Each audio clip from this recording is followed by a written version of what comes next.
Also creating awareness of what those nets are meant to do.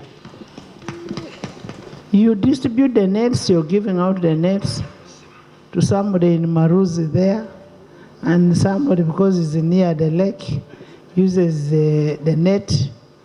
But we need to, for fishing. So we need to make people get to know that malaria is a killer disease. And not only here. And I don't know what happened.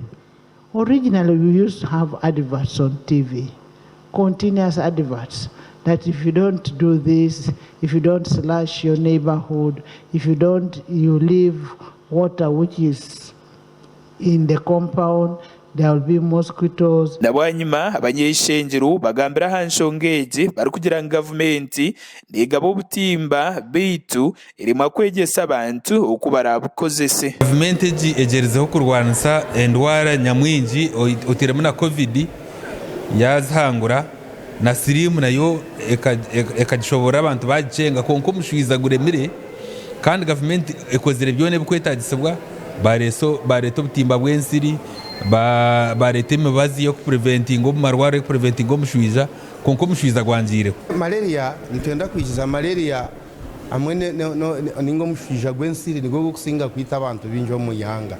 So it is very true ngu gavumenti na munongi twabadyo omu ihega eririkora amateeka nitwe tuteho awareness ningo kumanya ngu malaria nekizibu cyangwa mu ihanga abanyarwanda bimukiremu twena tugwanise malaria nabwo echo nitwetenga okuronda nesente nyingi okuzito mu Ministry of Agriculture okugwanisa malaria called the entomological inoculation rate.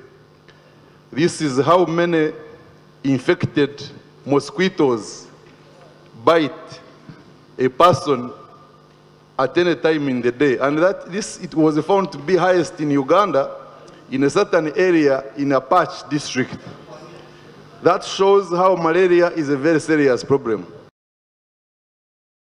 Turukweyongerayo abarisa kurwo